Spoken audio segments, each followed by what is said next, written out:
अच्छा,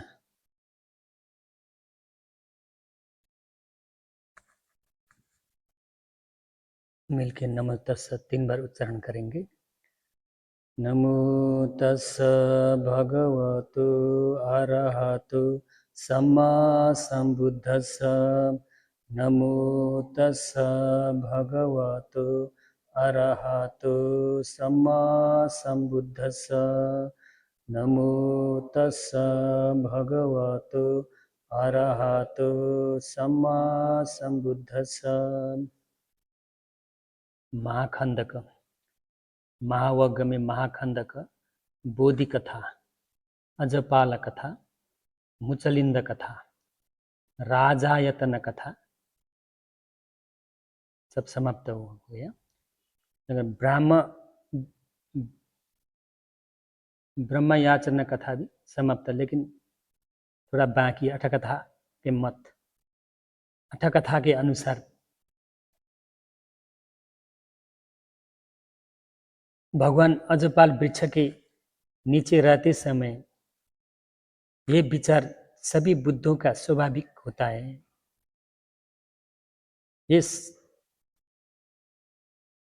ये प्रथम संबोधि के समय उत्पन्न होने वाली धर्म परंपरा है। क्यों सभी बुद्ध ऐसा विचार करते हैं? क्योंकि वे धर्म की महानता, उसकी गहनता और गंभीरता पर विचार करते हैं, और इसलिए भी कि वे ब्रह्मा के निवेदन के बाद ही उपदेश देना चाहते हैं। जब ऐसा विचार होता है तब ब्रह्मा आकर धर्म उपदेश के लिए निवेदन करता है। ब्रह्मा के निवेदन के कारण लोग ब्रह्मा का आदर करते हुए धर्म में भी श्रद्धा रखते हैं। इन दो कारणों से यह विचार उत्पन्न होता है।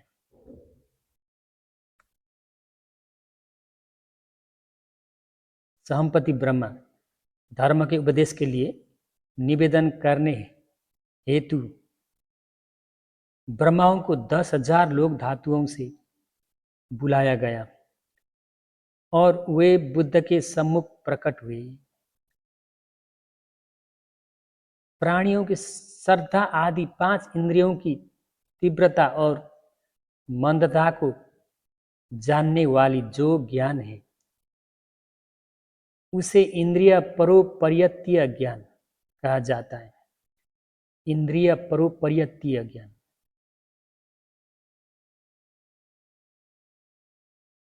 प्राणियों की तीव्रता और मंदता के जानने वाली ज्ञान, और प्राणियों की इच्छा और उनके हृदय के भाव को जानने वाला ज्ञान आशयानुशय ज्ञान कहलाता है। बुद्ध चक्षु इन दोनों ज्ञानों का ही नाम है।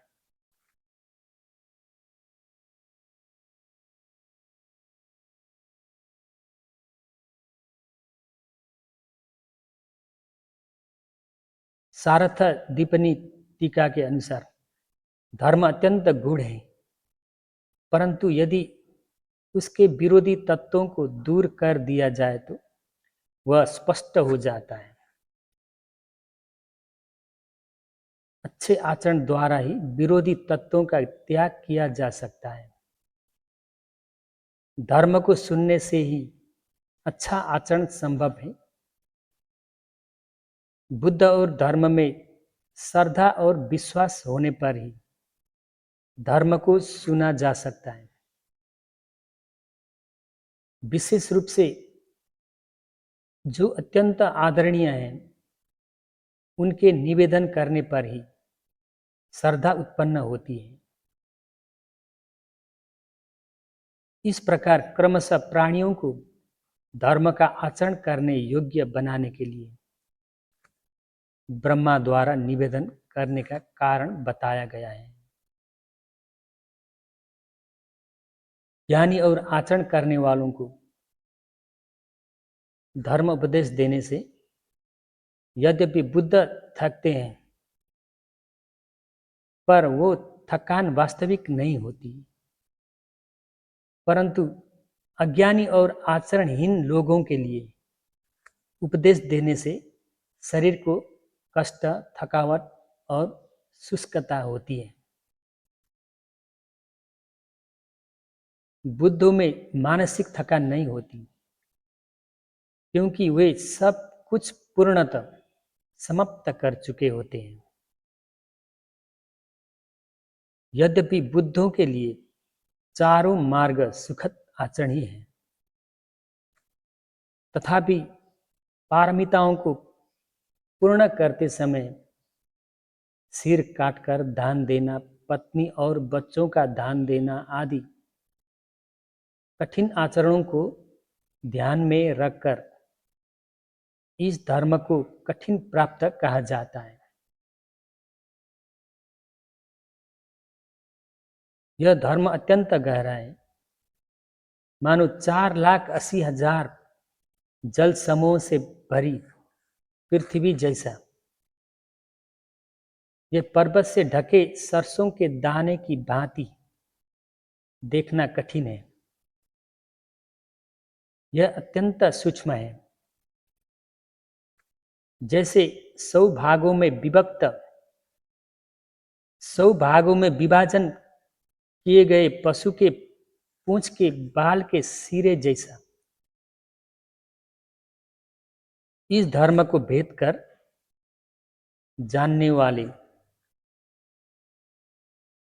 जानने के लिए पूर्व में दान, शील आदि का अभ्यास आवश्यक है।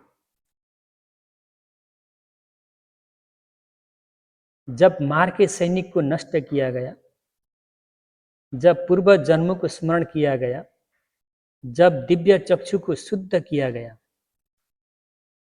तब पृथ्वी नहीं हिली, परंतु अंतिम प्रहर में जब प्रतीत्य समुत्पाद का ज्ञान प्राप्त हुआ, तब 10,000 लोक धातु हिल उठे।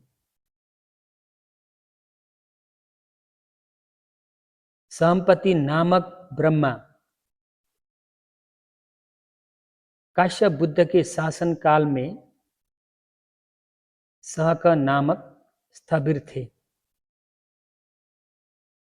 उन्होंने प्रथम ध्यान प्राप्त किया और उसी के फलस्वरूप प्रथम ध्यान लोक में असंख्य कल्पों तक आयु वाले ब्रह्मा बने। ब्रह्मालोक में उन्हें संपत्ति ब्रह्मा के नाम से जाना जाता है।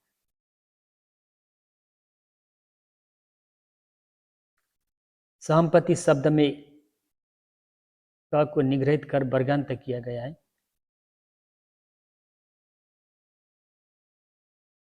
नस्यतिवत भो लोको, नस्यतिवत भो लोको आदि वचन को 10,000 लोक धातु के ब्रह्माओं ने सुनकर सबको एकत्र होने के लिए उच्च स्वर में उद्घोष किया।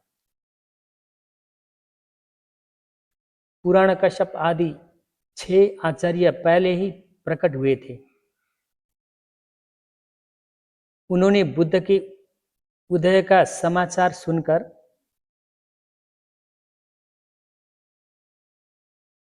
संसार को भ्रमित किया, स्वयं को बुद्ध घोषित किया और संपूर्ण जम्बूद्वीप में कांटों के फैलने या विष के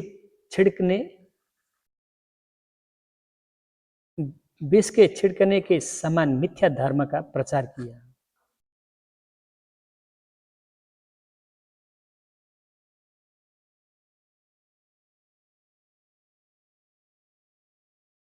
इंद्रिय परोपरियत्य ज्ञान और आशयानुशय ज्ञान, ये दोनों बुद्ध चक्षु कहलाते। सर्वज्ञता ज्ञान समंत चक्षु कहलाता है।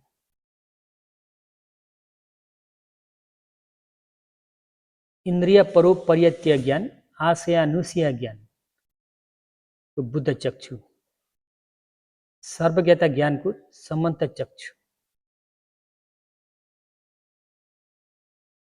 कहलाता है। नीचे के 3 मार्ग ज्ञान धर्मचक्षु कहलाते हैं। कमल के उदाहरण में जो कमल जल से ऊपर उड़ते हैं वे सूर्य के प्रकाश की प्रतीक्षा करते हैं और उसी दिन खिलते हैं। जो जल की सतह पर रहते हैं वे दूसरे दिन खिलते हैं। जो जल में डूबे हुए बढ़ते हैं वे तीसरे दिन खिलते हैं और जो जल से ऊपर नहीं उठ सकते दोषयुक्त कमल वे मछलियों और कछुओं का आहार बन जाते हैं। इन्हीं 4 प्रकार के कमलों के समान क्रम से भगवान ने 4 प्रकार के व्यक्तियों को देखा। नंबर 1 उद्घाटितज्ञ, नंबर 2 विपंचितज्ञ, 3 नेय, 4 पद परम पुद्गल। इन 4 पुद्गल भगवान ने देखा। इनमें से पहले नंबर 1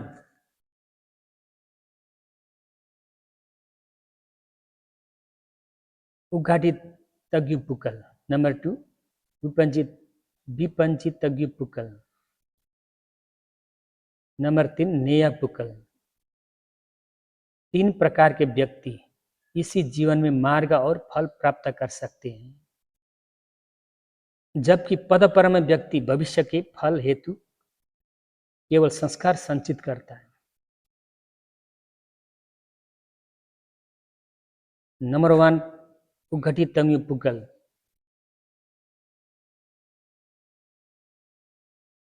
चार आर्य सत्य का संक्षिप्त देशना अगर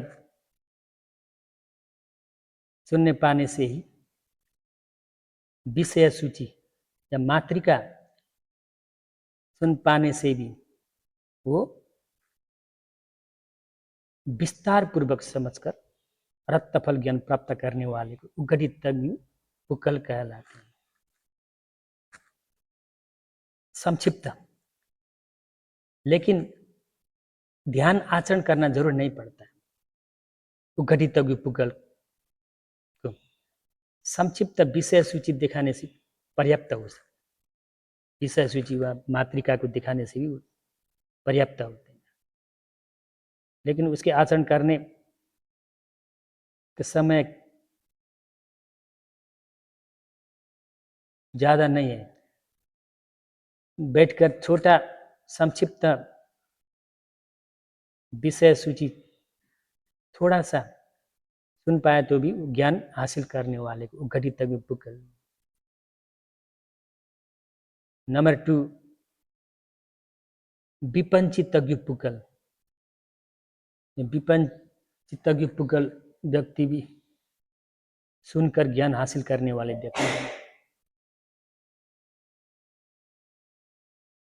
लेकिन उद्घाटितज्ञ पुक्कल संक्षिप्त विषय सूची मातिका को केवल।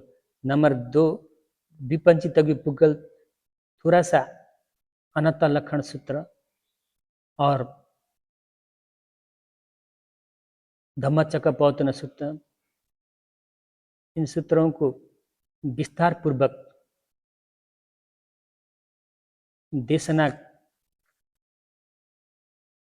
तो सुन पाए तो भी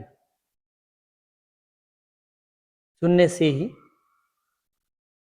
जल्दी से विस्तार पूर्वक समझकर ज्ञान हासिल करने वाले को विपंचितज्ञ पुक्कल कहलाते हैं। सुनकर केवल नहीं, उसको ध्यान करने का समय जब लंबे समय नहीं आवश्यक नहीं पड़ता।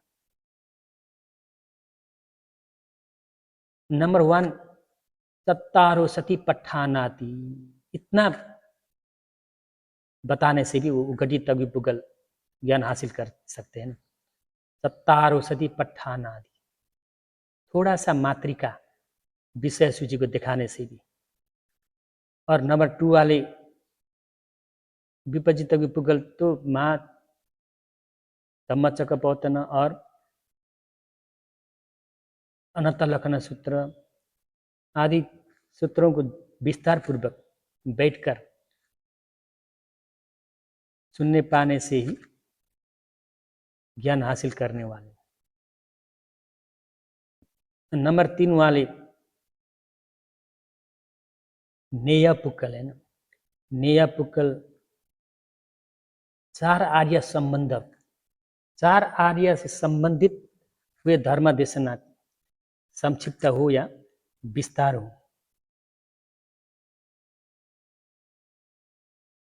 देशना सुनना पाए तो भी ज्ञान हासिल नहीं कर सकते,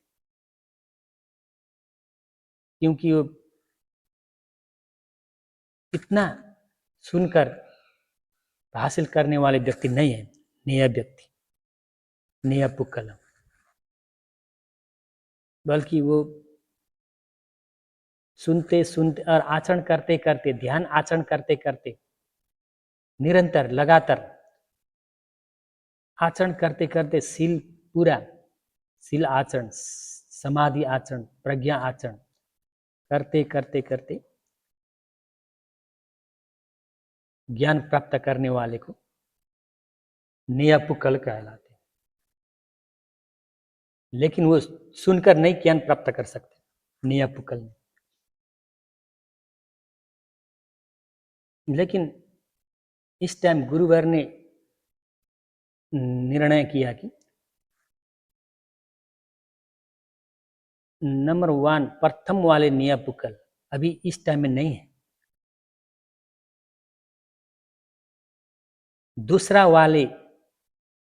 दूसरा स्तर का नेया वाले भी इस टाइम में नहीं है बताते पुस्तक में। गुरुवरों ने ऐसे कहा। नंबर 3 वाले नेया अभी बाकी बचा, ये बताते पुस्तक में, में पढ़ा था कि तो नेया पुक्कल, तीसरा वाला नेया पुक्कल बहुत कठिन है ज्ञान हासिल करने के लिए, बल्कि करते करते आचरण करते करते बहुत कठिनाई से ज्ञान कर सकते, बहुत कठिनाई है ना अरहत फल प्राप्त करने के लिए, सुरतापन्न ज्ञान प्राप्त करने के लिए, अरिय मार्ग ज्ञान प्राप्त करने के लिए, तीसरा वाले नेया पुक्कल के लिए बहुत कठिनाई है। लगातार शील समाधि प्रज्ञा बहुत कठिनाई से आचरण करना पड़ेगा इस टाइम में। तो तीसरे वाले नेया पुक्कल, तो 3 तरह के नेया पुक्कल को बताया ना गुरुवरों ने।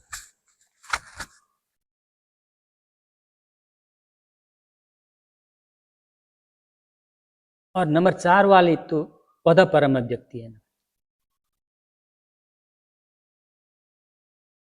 पद परम व्यक्ति केवल धर्म जितना भी सुनता है, जितना भी आचरण करे, तो इस भाव में ज्ञान हासिल करने वाले नहीं है हासिल कर सकते, केवल आगामी जन्म के लिए पारमी संचित करने वाले हैं ना। लेकिन पारमी तब बनते हैं जैसे सच्चा का परिवार जैसे है ना, सच्चा का परिवाजक जैसे हो सकते हैं पद परम व्यक्ति। मैं तो ज्ञान हासिल नहीं कर सकने वाले हूँ, ऐसे दुखित नहीं होना चाहिए ना, क्योंकि आगामी जन्म के लिए पारमी संचित करना आवश्यक है। आगामी जन्म के लिए बहुत जरूरी है ना। पद परम हुए तो भी शील समाधि प्रज्ञा को आचरण करना ही चाहिए। सच्चा का परिभाजक ने भगवान का धर्म सुनकर कुछ ज्ञान प्राप्त नहीं किया, नहीं ज्ञान हासिल नहीं किया, लेकिन भगवान ने उसको पारमी के लिए महासच्चा का, चूल्हा सच्चा का देशना विस्तार से बताया था। वो श्रीलंका में जाकर बहुत बढ़िया अरहत शासन प्रसाद करने वाले व्यक्ति हुआ था। बाद में श्रीलंका में अरहंत हो गए।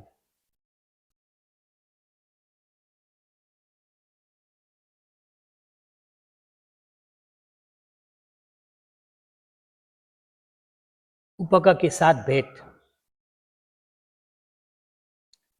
जब भगवान ने धर्म उपदेश देने का संकल्प किया तब उन्होंने विचार किया सबसे पहले किसे उपदेश दिया जाए, कौन शीघ्र समझ सकेगा।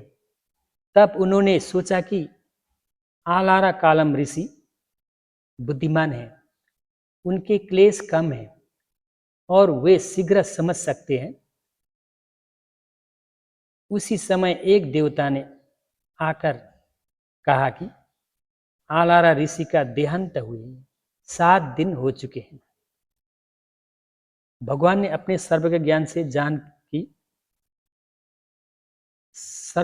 जाना कि आलारा ऋषि अकिंचन्यायतन लोक में उत्पन्न हुए हैं, अक्षणा भव में। अक्षणा भव, अक्षणा भव का अर्थ समझता है क्या? अक्षणा का अर्थ ज्ञान हासिल करने के लिए बाधक देते हैं, इसको अक्षणा कहते हैं। दोष युक्त जगह को अक्षणा कहते हैं। दोष जगह है ना, अक्षणा 8 प्रकार है, 8 जगह है, 8 जगह को अक्षणा कहते हैं। इसलिए भगवान अक्षणा 8 अक्षणा को अतिक्रमण करके उसके बाद में बुद्धपाद नवम क्षण, भगवान उत्पत्ति हुए समय क्षण नवम क्षण कहते हैं ना, इसको 8 क्षण, 8 अक्षण, अष्ट अक्षण कहते। अष्ट अक्षण 8 प्रकार है, 8 जगह है। नंबर 1 नरक। भगवान उत्पत्ति होते समय नरक में पतन होते हैं, तो फायदा नहीं है ना, ज्ञान हासिल करने के बहुत नुकसान है। नरक वाले को जितना भी धर्म समझा बताया तो भी वो नहीं, कदाचित नहीं ज्ञान प्राप्त कर सकते हैं। नंबर 2 त्रिछंद, पशु जानवर। नंबर 2 अक्षण है। नंबर 3 प्रेत।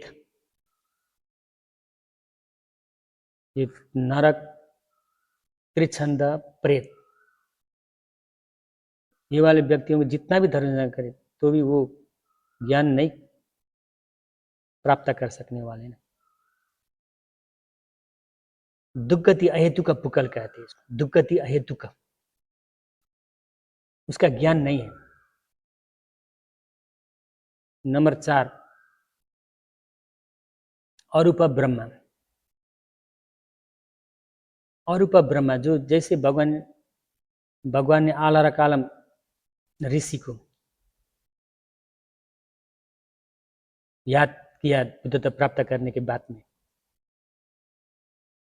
शीघ्र समझ सकने वाले हैं ये आलारा कालम ऋषि।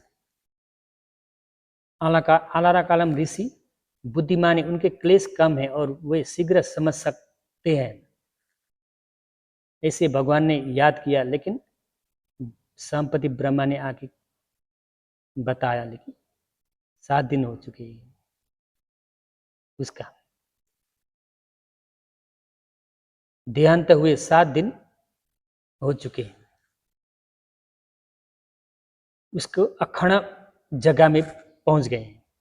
अकिंचन न्यायतना अक्षण जगह है ना, नंबर 4 वाले अक्षण। अरूप ब्रह्मा लोग बहुत कल्पों तक वहां रहना पड़ेगा। अरूप ब्रह्मा तो उसका रूप भी नहीं है, आंखें भी नहीं है, कान भी सुनने के लिए, धर्म श्रवण करने के लिए कान भी नहीं है, बुद्ध दर्शन करने के लिए आंखें भी नहीं है, तो कल्पों तक वहाँ रहना पड़ेगा। असंख्य कल्प, बहुत लंबे आयु तक वहाँ रहना पड़ेगा। जितना भगवान उत्पत्ति बहुत होते हैं मनुष्य लोक में, लेकिन वहाँ कल्पों तक, वहाँ कल्पों से भी नहीं हटते, उसका आयु बहुत लंबे तक है। इसलिए आकिंचन्यायतन और ब्रह्मा लोक अक्षण कहते हैं। दोष युक्त जगह, दोष युक्त जगह है। और असंज्ञ सत्ता, और ब्रह्मा लोग भी अक्षण कहते हैं। असंज्ञ सत्ता, असंज्ञ सत्ता ब्रह्मा उसका संज्ञा नहीं है, चित्तन नहीं है, चेतसिक नहीं है, केवल रूप है।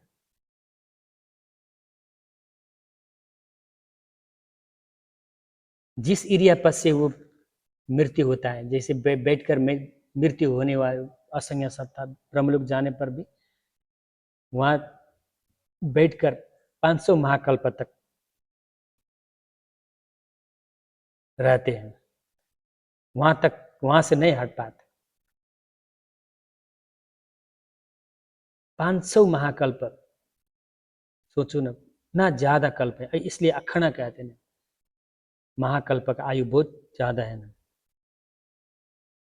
मनुष्य लोक में भगवान उत्पत्ति होते हैं, सब लोग धर्म से सुनकर परिनिर्वाण करते हैं, मुक्ति होते हैं, लेकिन वो 500 महाकल्प तक असंज्ञ सत्ता ब्रह्मलोक में रहते हैं, इसलिए अखड़ा कहते हैं। नंबर 4 वाले। नंबर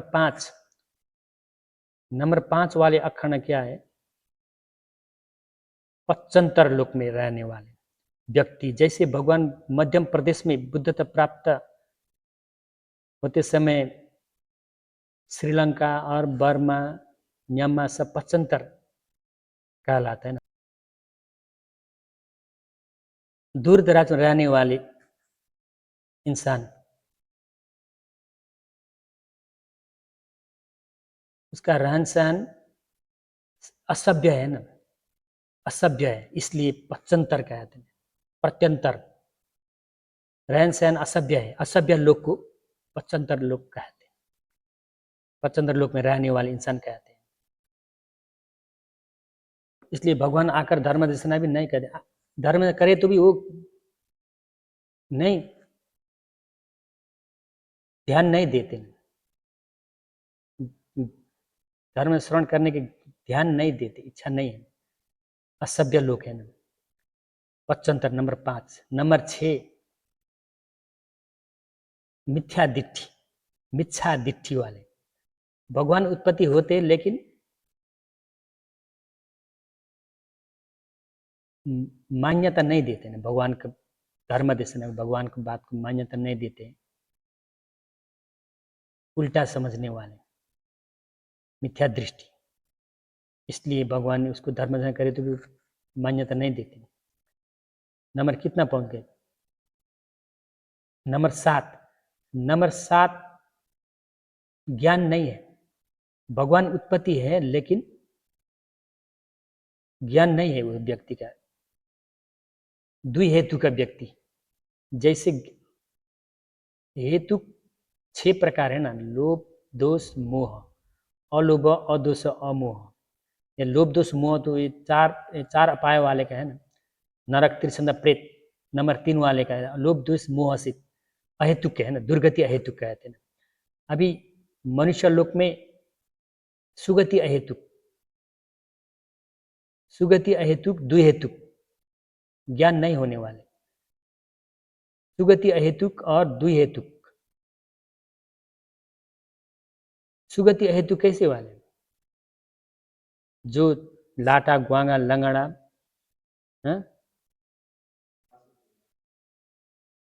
इसको सुगति अहेतुक कहते हैं ना। और द्विहेतुक उसको देखने से अच्छा है लेकिन त्रिहेतुक जैसे है, लेकिन उसमें हृदय में ज्ञान नहीं है, उसका त्रिहेतुक है। अमोह नहीं है, केवल अलोभ अदोष द्विहेतुक है। अमोह प्रज्ञा नहीं है, उसमें ज्ञान नहीं है। जितना भी धर्म रचना करे तो ज्ञान नहीं हासिल कर सकते, तो द्विहेतुक व्यक्ति। भगवान उत्पत्ति होते लेकिन उसके धर्म दर्शन सुन पाया तो भी ज्ञान नहीं प्राप्त करते। नंबर 7 वाले हैं। अंतिम 8 को भगवान लेकिन ज्ञान तो है, त्रिहेतुक तो है, अलोप अद्वेष अमोह त्रिहेतुक पूरा है, लेकिन भगवान उत्पत्ति नहीं है। बहुत हानि हुई, नुकसान होते हैं। भगवान उत्पत्ति न होने समय में इंसान बनने वाले, त्रिहेतुक इंसान बनने वाले, ये भी अखड़ा है, अखड़ा कहते हैं। अखड़ा 8 प्रकार है ना, 8 जगह को अखड़ा कहते हैं। तब उन्होंने विचार किया कि वे योग्य फल प्राप्त करने से वंचित हो गए।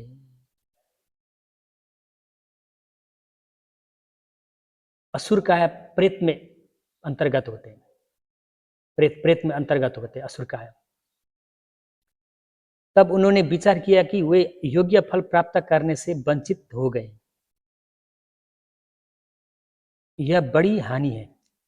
यदि वे धर्म सुनते तो शीघ्र समझ जाते, लेकिन अखड़ा जगह में जा चल गए तो कुछ फायदा नहीं है, नष्ट हो गए। फिर उन्होंने उद्दक रामपुत्र ऋषि को उपदेश देने का विचार किया, परंतु देवता ने बताया कि उद्दक ऋषि का भी कल आधी रात में निधन हो चुका है। भगवान ने यह भी जाना कि वे नेव संज्ञा नाश संज्ञायतन लोक में उत्पन्न हुए हैं, ये भी अखंड में पहुंच गए। अरूप ब्रह्मलोक सबसे ऊंचे लोक अरूप ब्रह्मलोक में पहुंच गए। बहुत बुद्धिमान है ना उद्धव का रामपुत्र, बहुत नष्ट हो गया, क्योंकि वो वाले भगवान का धर्म से सुन पाया तो बहुत दूसरे को भी फायदा होते ना, प्रचार प्रसार भी दूसरे के लिए भी प्रचार प्रसार करने वाले हैं ना उद्धव का रामपुत्र और आलार कालम ऋषि। इसलिए भगवान ने बहुत नुकसान हो गया, अखंड में पहुंच गए। किसी तरह से भी उसको जाकर धर्म से नहीं कर पा सकते, बड़ी हानि है। इसके बाद उन्होंने पंचवर्गीय भिक्षुओं की ओर ध्यान किया। कठिन तपश्चर्या के समय 6 दुक्करचर्या के समय इन पंचवर्गीय भिक्षुओं ने मेरी सेवा की थी। अब धर्म का प्रथम उपदेश उन्हें देना उचित होगा। ऐसा विचार करके जब उन्होंने देखा कि वे वाराणसी के इसी पतन मृगदा वन में रह रहे हैं, तब वे वाराणसी की ओर प्रस्थान कर गए।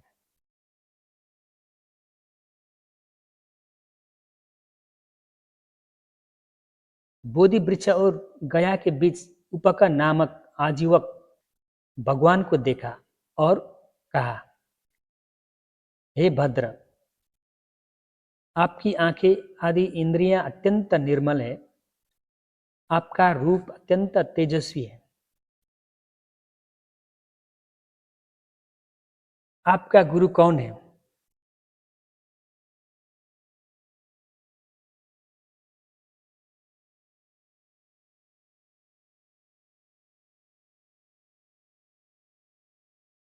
विपस्सनानि खोते आउसो इंद्रियानि परिशुद्धो छविवर्णो परियोदातो कमसी तम आउसो उद्देश्य पवजितो को वाते सथा कस वा तम धम्मम रोचसी। आपका गुरु कौन है? भगवान ने उत्तर दिया,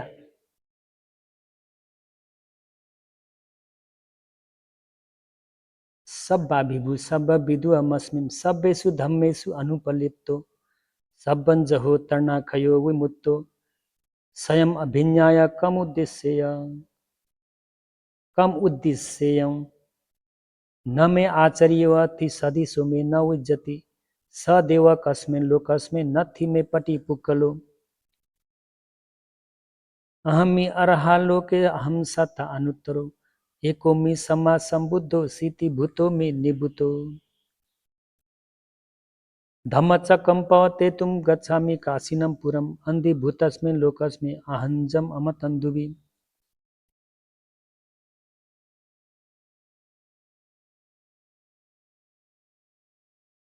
मैंने सभी धर्मों को जान लिया है, मुझ में कोई क्लेश शेष नहीं है। अपने विशेष ज्ञान से स्वयं जानने के कारण मैं किसे अपना गुरु कहूं। लोकोत्तर धर्म में मेरा कोई गुरु नहीं है। इस संसार में मेरा कोई समकक्ष नहीं है। मैं अनुपम बुद्ध हूं। अमृत ध्वनि का नगाड़ा बजाने के लिए मैं काशी की ओर जा रहा हूं।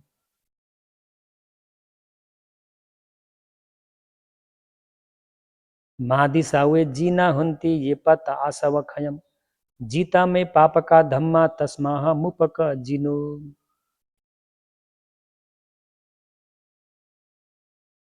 इस पर उपक ने कहा है, भद्र जैसा आप कहते हैं, आप अनंत विजेता जिन होने योग्य हैं। फिर उसने कहा, हम जैसे लोग भी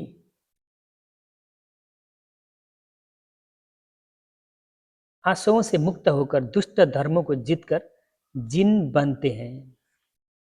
ऐसा कहकर उसने सिर हिलाया, मार्ग छोड़ दिया और दूसरी ओर चला गया।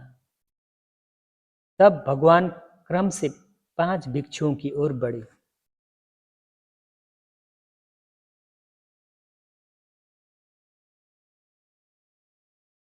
सारथ दीपनी टीका के अनुसार अन्य बुद्ध जब प्रथम धर्मोपदेश देने जाते हैं तो आकाश मार्ग से जाकर इसी पतन मृगराय में अवतरित होते हैं, उतरते हैं। परंतु हमारे भगवान ने उपक के उपनिश्चय, बहुत ज्यादा निश्चय, अधिक बल निश्चय को देखकर 18 योजन की यात्रा पैदल ही की। और भगवान तब आकाश मार्ग से जाने वाले हैं ना, लेकिन गौतम बुद्ध तो पैदल ही 18 योजन यात्रा पैदल ही की। बोधि मंडप से गया तक 3 गांव और वाराणसी तक 18 योजन की दूरी है। उपकवि गया के बीच भगवान से वार्तालाप करके अलग हो गया और वंकहार जनपद में एक शिकारी गांव में रहने लगा। वहां के प्रधान शिकारी ने उसकी सेवा की। वो तो आजीवक है ना, आजीवक, वो भी एक आजीवक है ना, तीर्थंकर। शिकारी ने उसकी सेवा की। मच्छरों की अधिकता के कारण उसे एक बड़े घड़े में रहने दिया गया। वहां उसने गृहस्थ जीवन अपनाया। शिकारी की बेटी चापा से विवाह किया और सुभद्र नामक पुत्र उत्पन्न हुआ। बाद में चापा के लोरी गाने से उपकर वो श्रावस्ती के जेतवन बिहार में भगवान के पास गया। प्रश्न किए और भिक्षु बन गया। ध्यान साधना करके अनागामी अवस्था प्राप्त की और देह त्यागने पर शुद्धवास के अव्या लोक में उत्पन्न हुआ। वहां उत्पन्न होते ही वो अरहंत बन गया।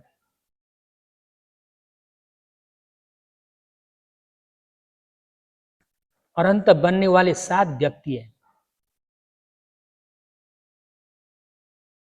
उपक, सलभंज, पक्कुसती, बद्दीय, खंडदेव, बाहुरंती और पिंगिय।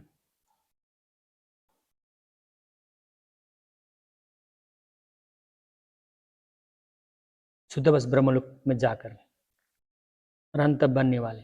ज्येष्ठ उपक जब शिकारी की पुत्री चापा के कारण विरक्त होकर आया, तब भगवान ने देखा कि उसमें अनागामी होने की पूर्ण उपनिश्रय योग्यता है।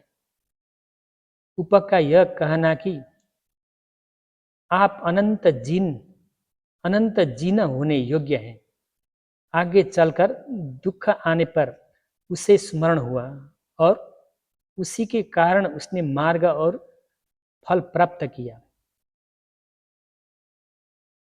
उसी उपक से मिलने के लिए ही भगवान पैदल चले। समझ में आया? उपक के मिलने के लिए भगवान पैदल चले। बोधि का अर्थ है सर्वज्ञता का ज्ञान और मंडप का अर्थ है उज्जवल स्थान। इस प्रकार वो वृक्ष बोधि मंडप कहलाता है।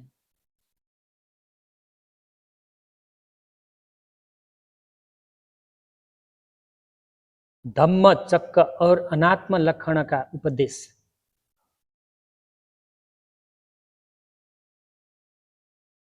जब भगवान वाराणसी के इसी पतन मृगराय में पंचवर्गीय भिक्षुओं के पास पहुंचे, तब उन्हें देखकर उन्होंने कहा, मित्रों, यह भिक्षु गौतम आ रहा है।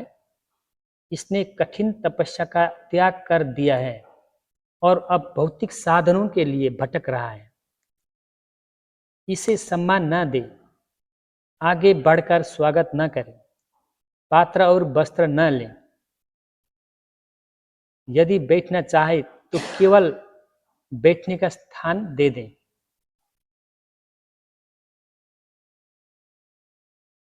इस प्रकार उन्होंने आपस में निश्चय किया।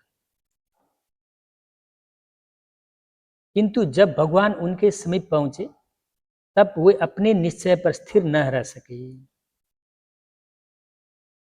उन्होंने आगे बढ़कर स्वागत किया, पात्र और वस्त्र ग्रहण किए, आसन बिछाया, पाद प्रक्षालन का जल, पाव धोने का जल, संस्कृत में तो प्रक्षालन कहते हैं ना, पाद प्रक्षालन, पाव धोने का जल, पाद पीठ और पैर पोंछने के लिए वस्त्र रखा। भगवान ने दिए गए आसन पर बैठकर अपने चरणों को शुद्ध किया।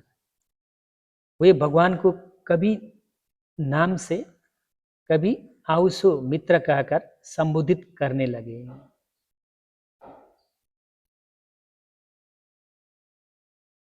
भगवान ने कहा, हे पुत्रो, तथागत को नाम से या आउसो कहकर संबोधित मत करो।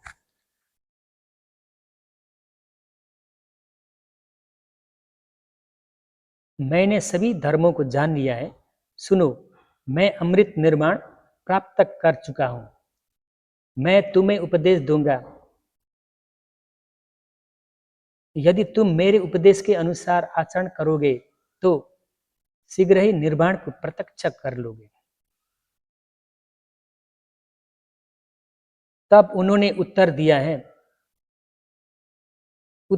है, गौतम, आपने अत्यंत कठोर तपस्या की, फिर भी कोई विशेष ज्ञान प्राप्त नहीं किया।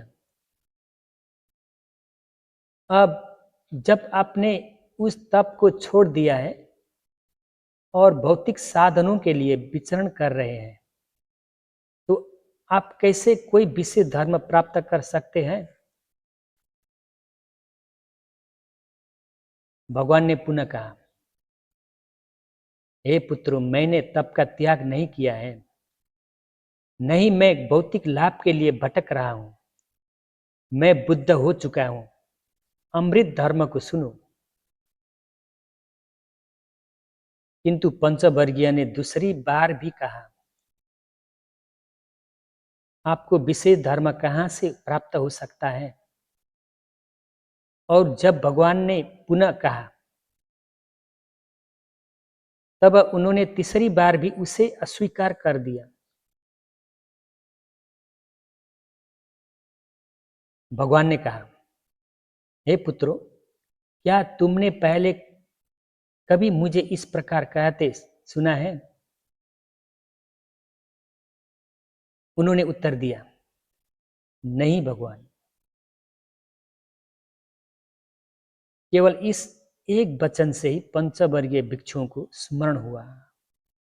उनमें श्रद्धा उत्पन्न हुई और उन्होंने दृढ़ विश्वास किया कि निश्चय ही ये बुद्ध हो चुके हैं। भगवान ने कहा, हे पुत्रों, मैं बुद्ध हो चुका हूं। अमृत धर्म को सुनो। इस प्रकार उन्होंने उन्हें यह समझाने में सफलता पाई कि वे वास्तव में बुद्ध हैं। तब पंचवर्गीय श्रद्धा और आदर के साथ सुनने लगे और उन्होंने अनंत फल को प्राप्त करने की भावना उत्पन्न की।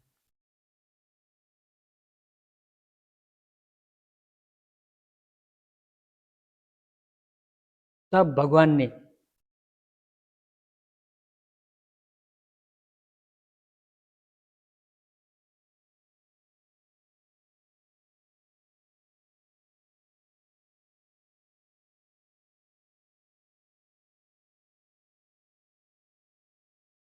तब भगवान ने द्वे में बेखवे अंते पब जीते न सेवी तब, द्वे में बेखवे अंते पब जीते न सेवी तब आदि से आरंभ करते हुए धम्मचक्र प्रवर्तन का उपदेश की दिया। ये उपदेश 130वीं आषाढ़ पूर्णिमा के दिन सायंकाल सूर्यास्त और चंद्रोदय के समय दिया गया। उपदेश के अंत में पंचवर्गीय भिक्षु भगवान के उपदेश से अत्यंत प्रसन्न हुए। 18 करोड़ ब्रह्माओं के साथ कौंडिन्य को यह ज्ञान प्रकट हुआ, जो कुछ उत्पन्न होने वाला है वो सब नष्ट होने वाला है। यंकिंची समुदय धम्मम सबम तम निरोध धम्मंती। इस प्रकार उनमें धर्म चक्षु उदित हुआ और वे श्रोतापन्न अवस्था में स्थापित हो गए।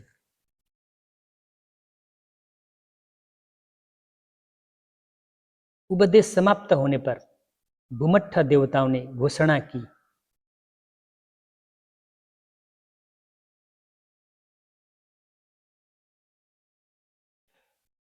एतम भगवता वाराणसीयम इसी पतने मिगदाय अनुत्तरम धम्म चक्रम पवति तम अपटिवतीयम समणेन व ब्राह्मणेन व देवेन व मारेन व ब्रह्मण व केनचि व लोकस्मिन्ति।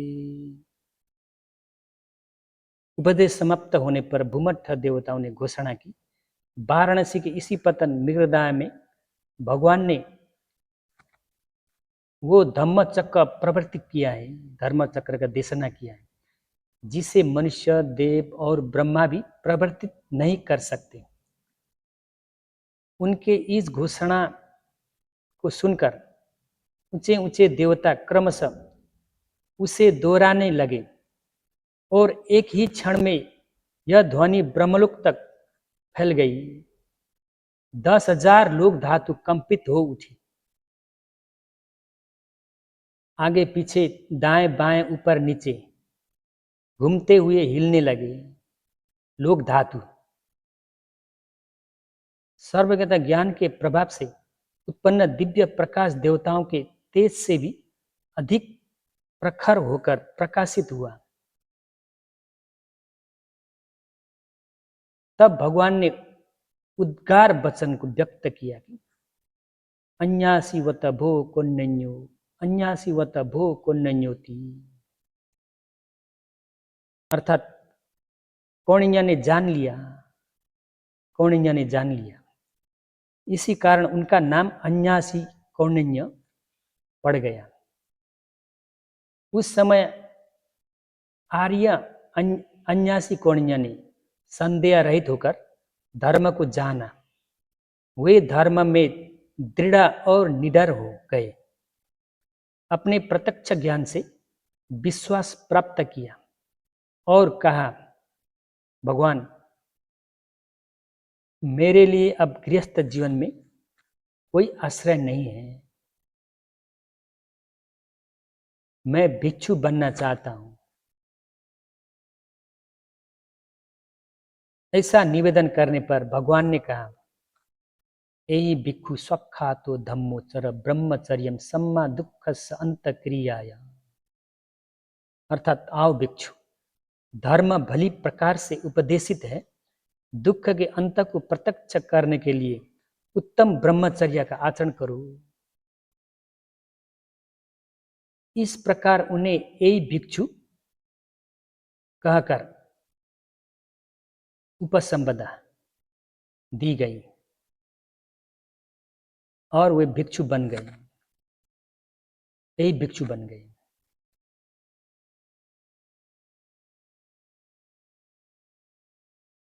तत्पश्चात भगवान ने शेष भिक्षुओं को धर्म का उपदेश दिया, जिससे भद्र, वप, भद्य, वप ये दोनों श्रोतापन्न हुए और यही भिक्षु के द्वारा भिक्षु बने। आगे 3 भिक्षु भिक्षाटन करके 6 मिलेकर निवास करते हुए उपदेश प्राप्त करते रहे, जिससे महानाम और असजी भी सोतापन्न हुए और यही भिक्षु बन गए। तब भगवान ने पंचवर्गीय भिक्षुओं को रूपम भिक्षुयनता रूपम च इदम भिक्षुयता अभविष्य न इदम रूपम आवादाय संवतेय आदि से आरंभ करते हुए अनात्म लक्षण सूत्र का उपदेश दिया, अनंत लक्षण सूत्र का उपदेश किया।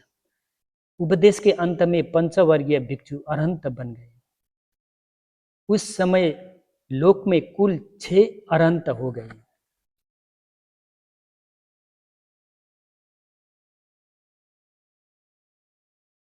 अट्ठकथा के अनुसार आषाढ़ पूर्णिमा के अगले दिन वप्प, दूसरे दिन भद्दिया, तीसरे दिन महानम, चौथे दिन असजी, ये सब सोतापन्न हुए।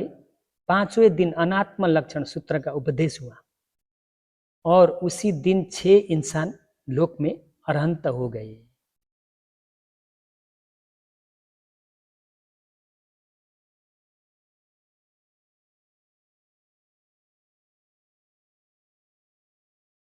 धर्म चक्षु के 4 मार्ग। सारथा दीपनी टीका के अनुसार ब्रह्मायु सूत्र में नीचे के 3 मार्ग को धर्म चक्षु कहा गया है। चूला राहुलवाद में आसवक क्षय को धर्म चक्षु कहा गया और यहाँ श्रोतापति मार्ग को धर्म चक्षु कहा गया है।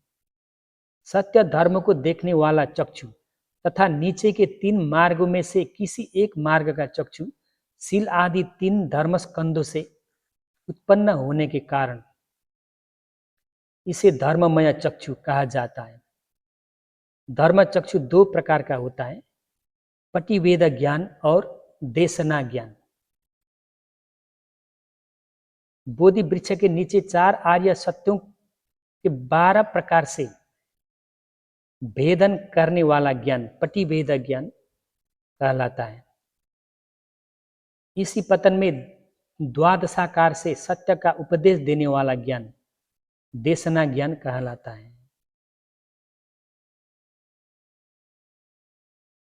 धर्मचक्र के उपदेश की ध्वनि नीचे अविची नरक से लेकर ऊपर भवाग्र तक पहुंचकर 10,000 लोक धातुओं में व्याप्त हो गई। पुण्यवान 18 करोड़ ब्रह्मा देव और ब्रह्मा धर्म सुनने के लिए उपस्थित हुए।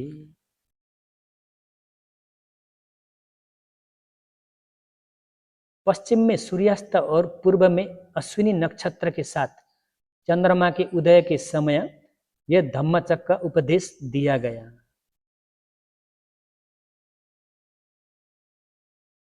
अन्यासी वत भो कोन्यो, अन्यासी वत भो कोन्यो, इस उद्गार वचन की ध्वनि 10,000 लोक धातुओं में फैल गई।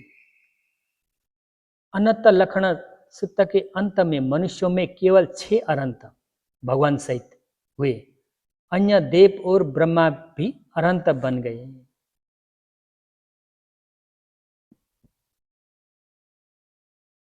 अच्छा, आज इतना रखो, समाप्त। आज इदम मे पुण्यम आसवखया वहम होतु, इदम मे पुण्यम निब्बान सपचयो होतु, मम पुण्य भागम सब सतानम भाजेमि, ते सबे में समम पुण्य भागम लभंतु। साधु साधु साधु।